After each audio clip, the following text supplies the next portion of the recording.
Regresamos al despertador y es momento de nuestra entrevista central a propósito de que ya entramos en esta recta, Andrés, final de año, inicio del 2019, donde tenemos que empezar a hablar de política con los candidatos. Hoy nos visita José Luis Domínguez Trujillo, mejor conocido como Ramfis, un candidato también a la presidencia que tiene un discurso incendiario, que recientemente dijo que el presidente Danilo Medina es un ladrón, según sus propias palabras, y que ha sido atacado en múltiples ocasiones por todos los temas que ya ustedes conocen. Hoy lo traemos personalmente para que él diga lo que piensa. Bueno, muchísimas gracias. Gracias José a ustedes Luis, por la invitación. En realidad, tú eres una figura polémica del escenario político dominicano. Nos gustaría, digamos, pintar un pequeño panorama respecto de los problemas que podríamos considerar nodales de la sociedad dominicana, y entonces hablar en términos de tus propuestas políticas sobre estos problemas.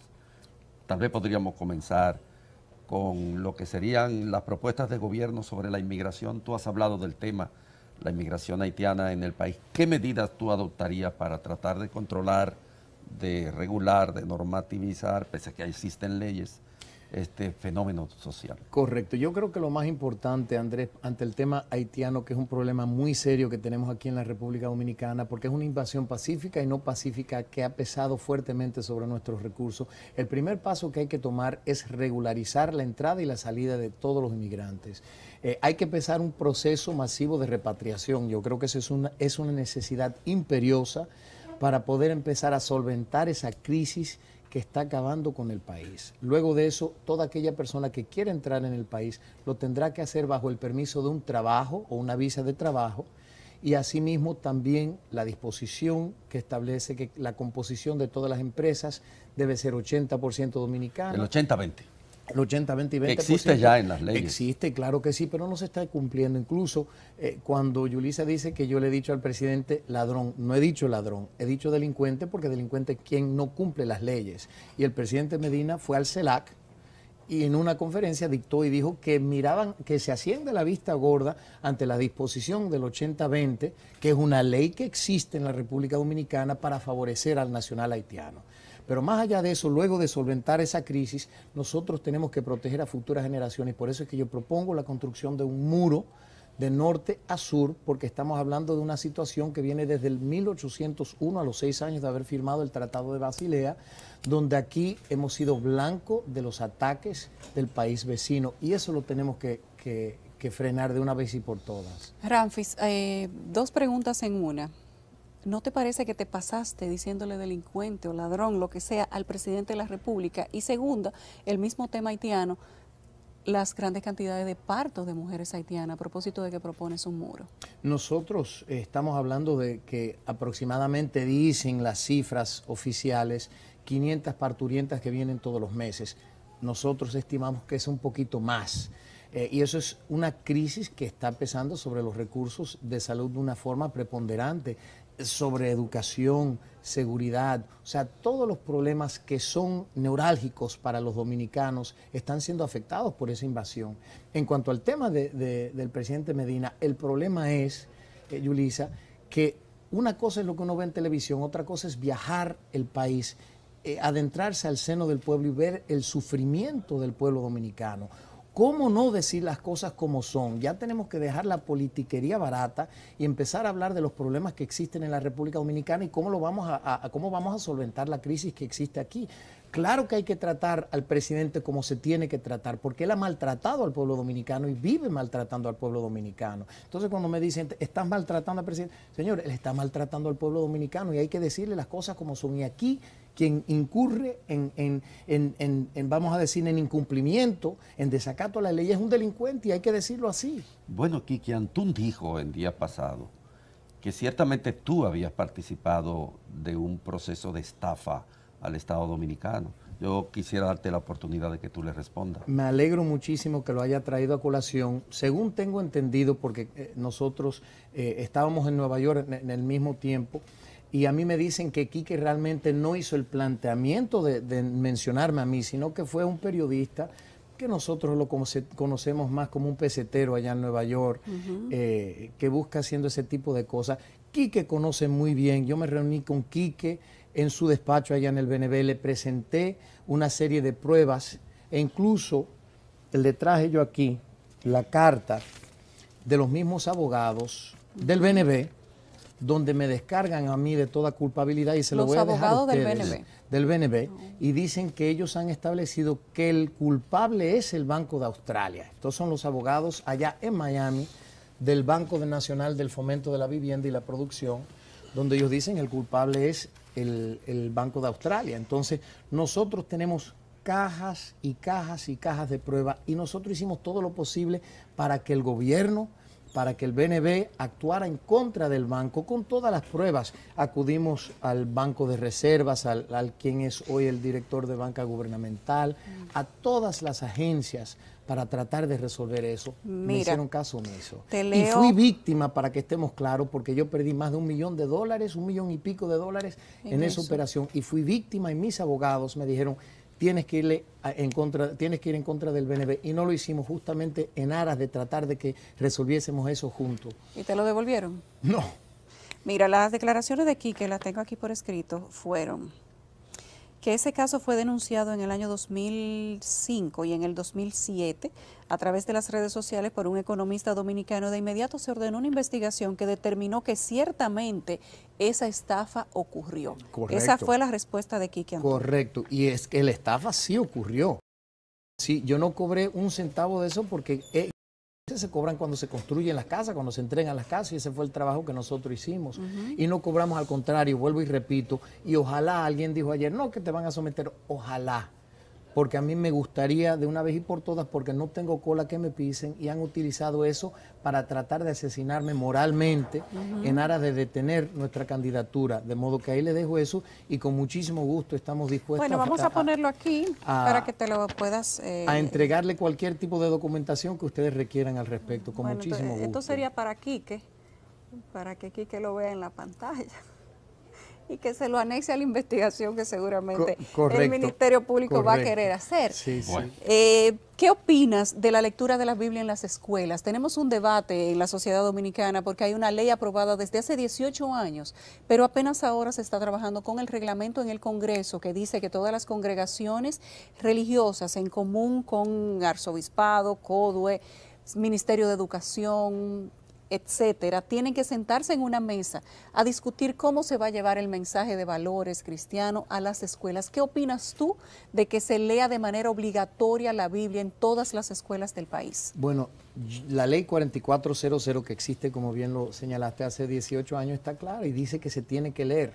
Yo comparto plenamente ese criterio, aún respetando el derecho de personas de mantener o de seguir otras religiones, porque eso yo creo que sí hay que respetarlo. Aquí nosotros tenemos la Constitución que establece que todo el mundo tiene el derecho de congregarse y toda esa serie de cosas, libertad de expresión, el artículo 49 y demás. Ahora, hay que entender algo básico. Nosotros fuimos fundados bajo los principios de Dios, patria y libertad. Y hay que enarbolar ese principio básico. Nosotros somos el único país del mundo que tiene en su emblema una Biblia. Y le voy a decir una cosa, yo tengo la dicha de haber estudiado en una excelente escuela allá en los Estados Unidos, una escuela cristiana, pero donde asistían estudiantes judíos y de otras religiones también, donde nosotros teníamos que tomar clases de teología. Nadie tenía problema con eso, porque la Biblia se puede leer como un libro histórico, a la vez que se puede leer como un libro religioso, dependiendo de la vertiente con la que uno mire esa Biblia. Pero es imprescindible la religión, la espiritualidad y poner a Dios en el centro de todo lo que acontece aquí en el país. Bueno, Ramfis, yo quisiera preguntarte algo que tiene que ver con el modelo económico de la República Dominicana.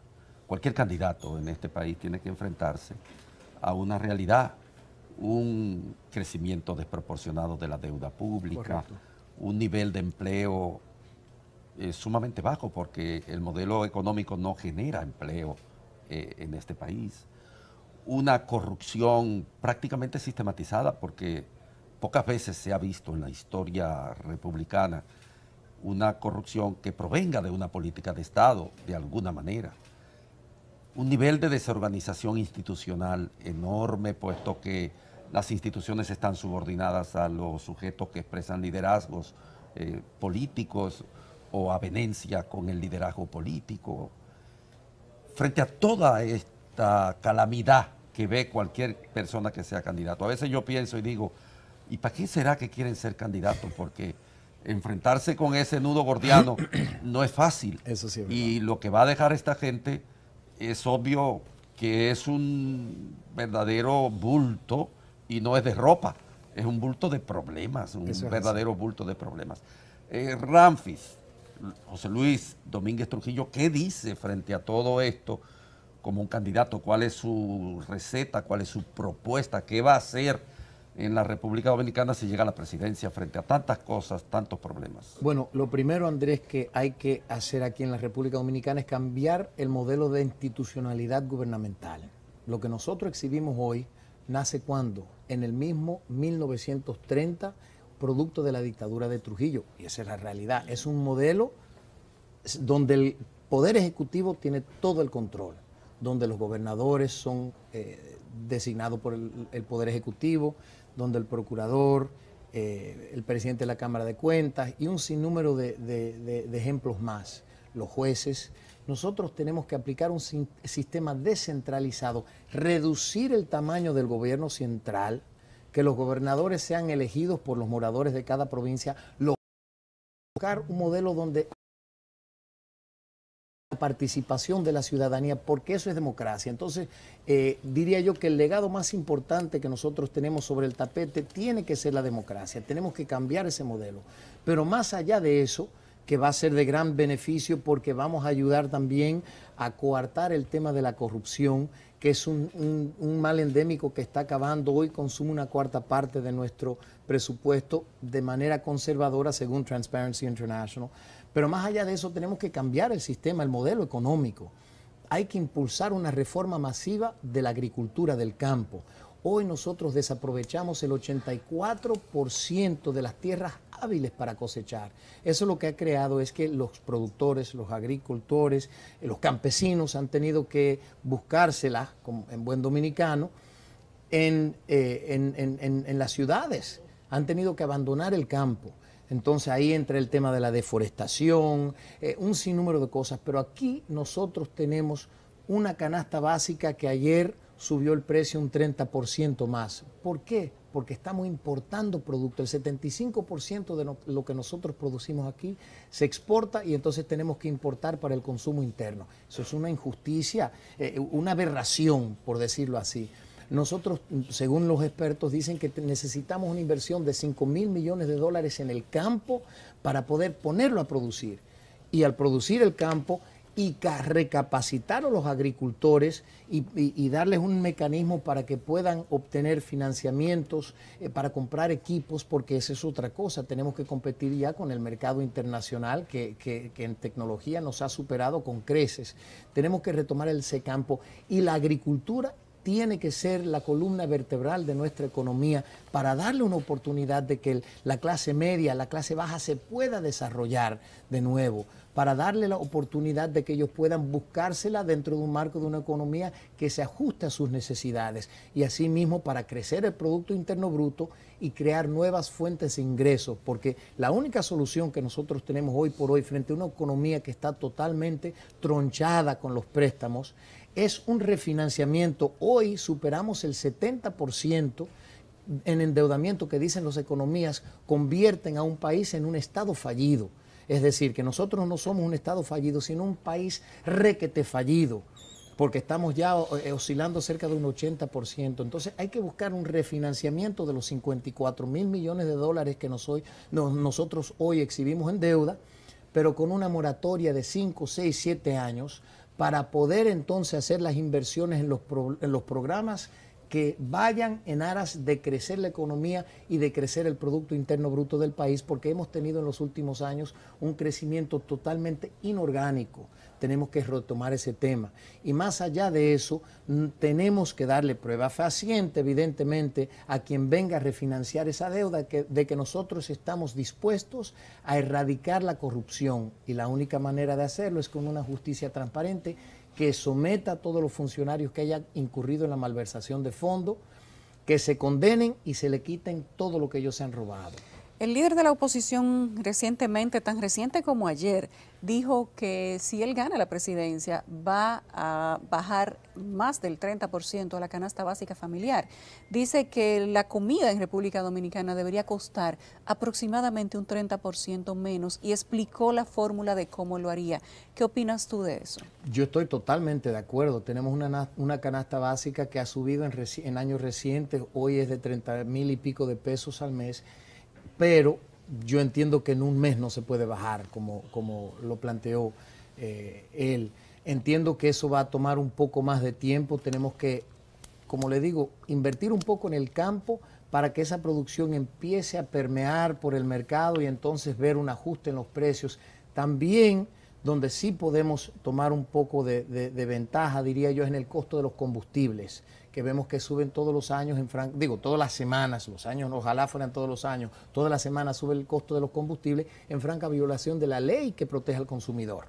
Entonces, eso sí nosotros tenemos que hacer un reajuste que se puede ver en cuestión, un espacio de 60, 90 días, diría yo, un variante en el costo de la comida. Pero, señores, nosotros somos un país eminentemente agrícola que tiene toda la capacidad de producir lo que hace falta aquí y de las necesidades internas de la República Dominicana. Bueno, la pregunta que te voy a hacer, quizás, dada la ascendencia histórica que tú tienes, yo podría avistar una respuesta previa. Y tiene que ver con la reelección. Y lo digo porque, bueno, tú eres nieto de una persona que se religió 6 veces. En este país, Buenaventura Báez se religió 5 veces. Sí, sí. Santana se religió 6 veces. Lili se religió 6 veces. Balaguer se religió 5 veces. Leonel Fernández se religió 3 veces. Si tú analizas toda la tradición autoritaria de este país, incluyendo la tradición autoritaria posmoderna, que no tiene que ver con la persecución propiamente dicho, con el cancelamiento, con la lucha de las ideas a partir de las ideologías, sino que tiene que ver con el manejo del Estado y con toda la estructura presupuestaria de una nación. En este momento hay en este país, de nuevo, una vulneración del acta constitucional, que los diputados la echan al zafacón continuamente. Ayer estuvimos aquí con Elpidio Báez, un diputado de la Nación, que abiertamente dice que se puede violar la Constitución, porque las constituciones están hechas para eso, de acuerdo con los preceptos que ella misma establece. Tú estás con la reelección, puesto que alguna gente dice que tu única ascendencia política en el país es que tú eres nieto de Trujillo. ¿Tú estás con la reelección, sí o no? Mire, yo entiendo que el mejor modelo es el modelo norteamericano, que es 2 periodos y nunca jamás. Y si en un periodo no lo hace bien y no lo reeligen, nunca jamás. Y ese tiene que ser el modelo que nosotros tenemos que aplicar aquí. Aquí tenemos un problema básico con la Constitución. Y es que, como usted bien lo señala, se cambia, se usa, como bien se ha dicho, como un pedacito de papel. En los Estados Unidos hay una cápite en la Constitución que nosotros tenemos que aplicar aquí, que es interesantísima, y dice que los cambios a la Constitución no puede afectar al mandatario de turno, sino que tiene que ser para aplicarse al siguiente. Eso es interesantísimo. ¿Por qué? Porque eso hace que cualquier modificación que se haga sea en aras de mejorar la condición del país, mejorar la democracia, mejorar los estamentos del poder. Nosotros tenemos que aplicar aquí, y lo dije hace un tiempo en un programa de televisión, yo dije, aquí la Constitución se tiene que blindar. Y el conductor del programa me dijo, Ramfi, aquí no se puede blindar la Constitución, aquí se tiene que blindar la Constitución, pero en la conciencia del pueblo dominicano. En los Estados Unidos, por ejemplo, si mucha gente quería que Obama se postulara para un tercer periodo, y se lo dijeron y se lo vociferaban donde quiera.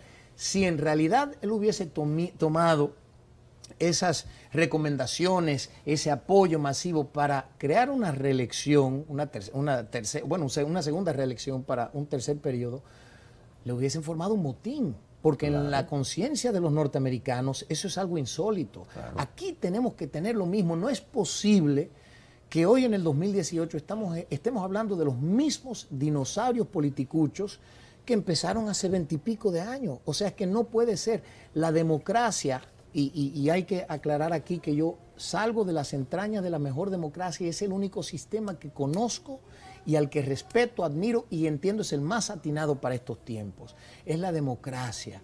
Y para eso nosotros necesitamos impulsar la alternabilidad de poder. Tenemos que buscar líderes jóvenes y por eso me encanta ver muchos jóvenes que han salido y se han lanzado al ruedo político hoy, porque entiendo que eso es lo que hace falta. Pero personas que estén desligados, que es lo que quiere justamente el pueblo dominicano, alguien que esté desligado a la politiquería barata de hoy. Pero nosotros tenemos que imponer 2 periodos y nunca jamás. Retirarse, empezar a viajar el mundo, a dar discursos, hacer lo que sea, apoyar la democracia, pero ya salirse del campo político. Y creo que muchos líderes tenían la oportunidad de impulsar a jóvenes y crear una nueva generación de políticos, y en eso le han fallado al país. Bueno, Andrés, se nos hizo corto el tiempo. Muy corto, pero en otra oportunidad estaremos conversando por aquí. Gracias. Gracias. Gracias por la oportunidad, un inmenso placer y bendiciones. Gracias a nuestro invitado del día de hoy, que ha sido José Luis Ramfis Domínguez Trujillo. Oye, yo sí quiero aclarar eso. A mí nadie me dice Luis José. Eso fue un trato que hicieron mi mamá y mi papá, porque yo era el primer hijo de mi papá, pero mi tío acababa de morir. Entonces mi papá dijo, pero yo quiero que lleven mi nombre. Dice mi mamá, bueno, en el acta de nacimiento, pero le van a decir Ramfis. Entonces yo no respondo a Luis José. A mí me llaman Ramfis de chiquito, es más, la familia me dice Ramfito. Oigan eso. Okay. Bueno, pues Luis José Ramfis Domínguez Trujillo ha estado con nosotros el día de hoy, un candidato a la presidencia, y ya vamos por 28, según 28 publican los medios el día de hoy. Sobre todo el PLD tiene 8, es solo, ya. Sin contar a quien sí es un candidato de verdad, que es el presidente Danilo Medina. Así es. Gracias a nuestro invitado del día de hoy, gracias a ustedes. Andrés y yo nos vamos, hacemos una breve pausa y al regreso venimos con la segunda hora del Despertador. Que tengan muy buenos días y feliz martes.